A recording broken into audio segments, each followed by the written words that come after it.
Hey guys, welcome back to the channel. I know it's been a while, but I am hoping to reduce the time between videos. Sometimes it's a struggle to figure out what kind of content is worth making, and sometimes it's just hard to think of ideas for videos. Either way, first I'm just going to plug my game that's hopefully coming out soon called Lizard Quest, as you can see here. It's available to wishlist on the Steam store. As you can see here, it's available to wishlist, hopefully coming early next year. You can read all about it and watch the trailer for it on my YouTube channel. So I will be using this as basically an example of how I've optimized the server for the game. I'm using a dedicated server. I'm not using Lyra because I started developing this game using UE4, so Lyra wasn't really around yet. But a lot of the topics and things covered in this video should apply over there as well when it comes to just general replication stuff. So yeah, let's get into it. This will be probably a part 1 of 2 or 3 depending how long these come to be videos in a little series. So hopefully you'll stick around and watch those other ones, because I think the next ones will be very much linked to this video, and I think that's important. So I suggest you watch those ones as well. Okay, so the first thing I'm going to talk about is the net cal distance squared. So apart from obvious things like net update frequency, net priority, and the likes, there is a thing called net cal distance squared, which I think is quite an important one. And I'm actually going to show both sides of it. So for this rotating tower in my game, this actor only exists on the server, and that's known by saying replicates, and this is unchecked, the net load on client, which means it won't be loaded into the map when the client loads in. This means that it's only visible from a certain distance, and this distance is the net cal distance squared. On default, the value is 2.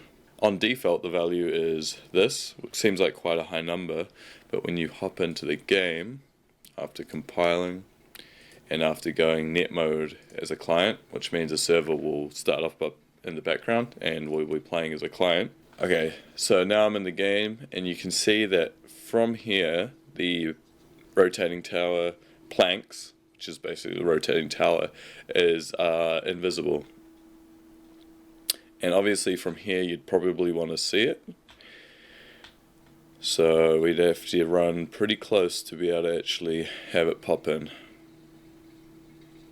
As you can see there.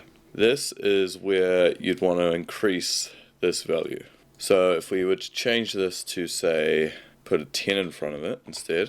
Awesome. And now, from where I start in the world, the rotating tower is visible. I wanted to kind of get this out of the way first because in a sense that will actually decrease the performance of the server because you're having it visible from further away. It's got to replicate for more clients, but I think it's an important thing to bring up because you don't want just random pop in like that. This is an example of something you could do the opposite to, whereas I would reduce the net cal distance squared to a much smaller number, because in this example this reward plate actor is down in this pit, which is not visible at all from far away.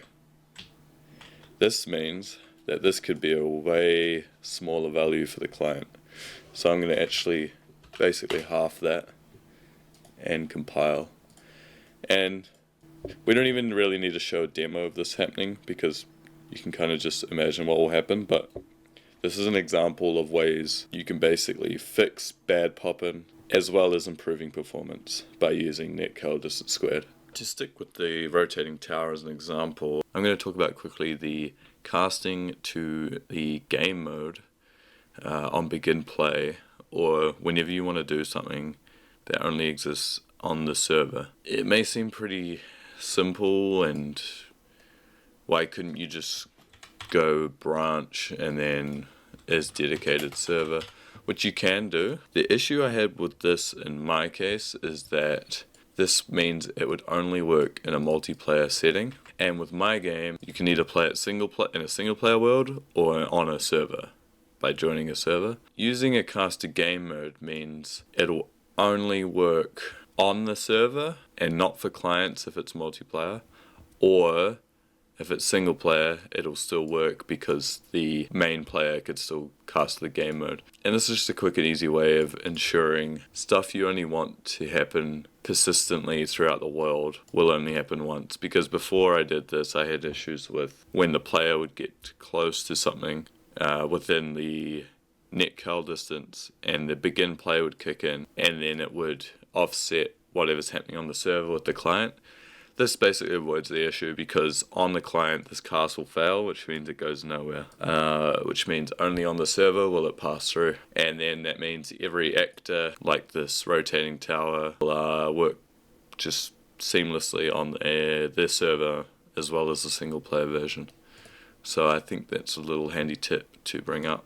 Okay, another huge thing, that's probably the biggest part of this video honestly, is the net dormancy. And I'm going to use, you won't be able to see them in the world. You can see the icons for them here. These are destructible spawners, and what they do is spawn the destructibles. So I will show you the base class for the destructible here. Net dormancy, from what I understand, you can go and read the documentation. I've skimmed over it a bit, but it basically means when your actor is dormant, it's basically asleep to the server. So what it means is if it's not awake, which is one of the states of net dormancy, then it won't be considered in the list of stuff the server needs to update to the clients. Every net update, which is another thing you can change. So in the example of the destructible, so this is the destructible base class that is the parent of all destructibles in my game, from big trees to small bushes to little fruit crates and etc. So in the destructible, it is set to dormant all.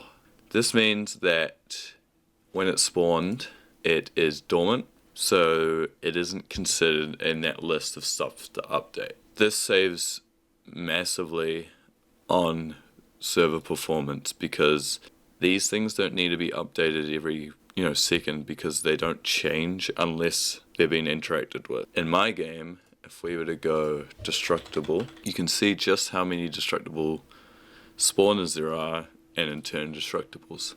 There's probably more than 500, maybe just 500. So if all of those are dormant for most of the actors most of the time, then this saves massively on performance. And is why if you read the Unreal documentation, they actually mention this explicitly, how it's one of the biggest savers of performance you can have when you're programming a multiplayer game in Unreal. The valuable thing about this is that it can still read events and then wake up when those events occur. And then what I've done is actually put a set timer by event.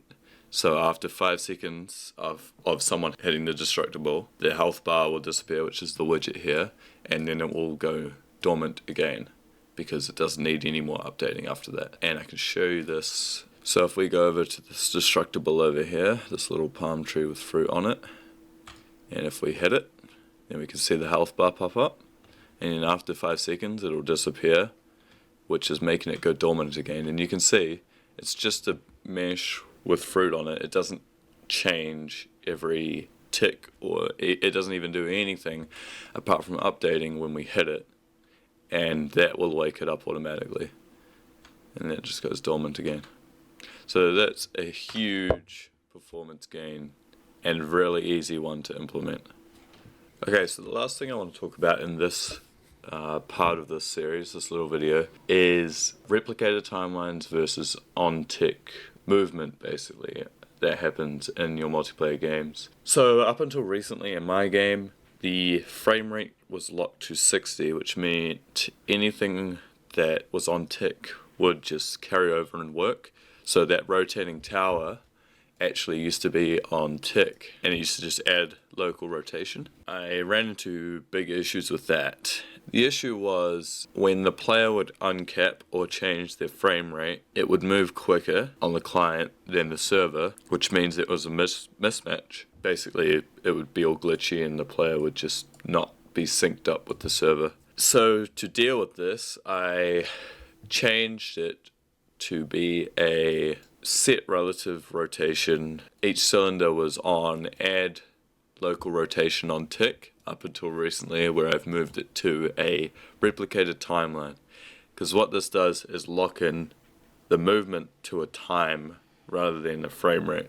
So it's a looped timeline that's replicated. It just sets the rotation to that. So I've got 360 at 15 seconds. So it'll go from 0 to negative 360, and then it'll just keep, that'll loop around. Yeah, so this solves that issue of the varied frame rate. To expand on this, I kind of want to talk about an even bigger step to improve the performance using replicated timeline and its functionality, which is by adding calls to the play, obviously, to start the movement, but also to stop. Before now, I didn't have a stop movement.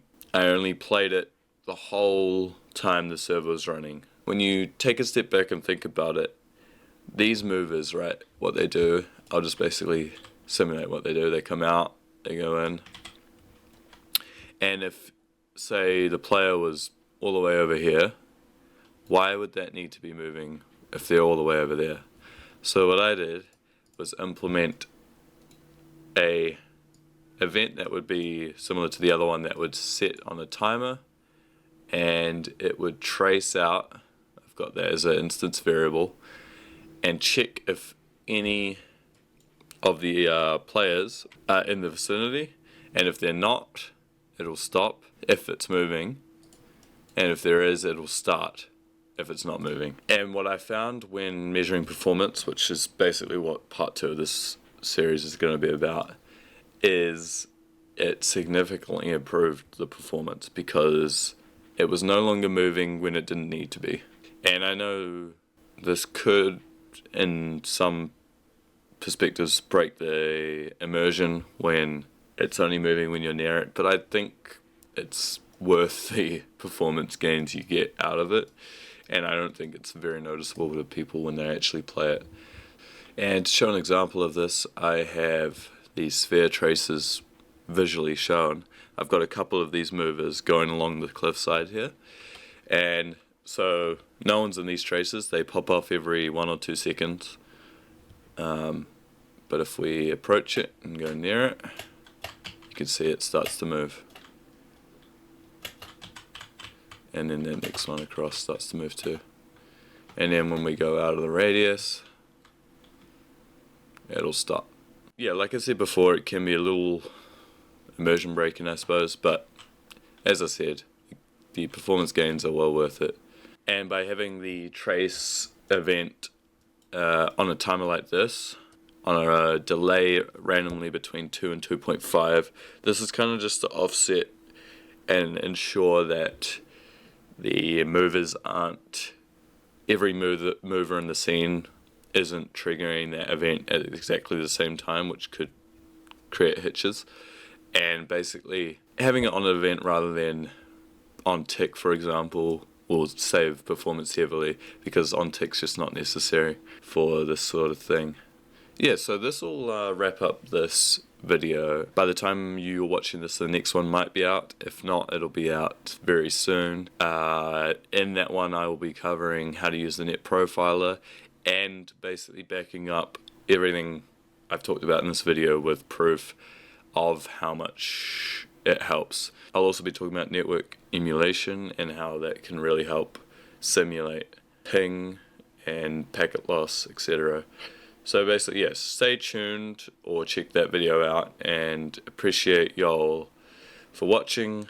Please subscribe for more Unreal Engine or game dev related content, as it's a big incentive to keep making videos. Also, comment with any video recommendations or advice or whatever. I appreciate any engagement, really, and try to answer anything that I can. Anyway, until next time, guys, thanks for watching, and I'll see you later.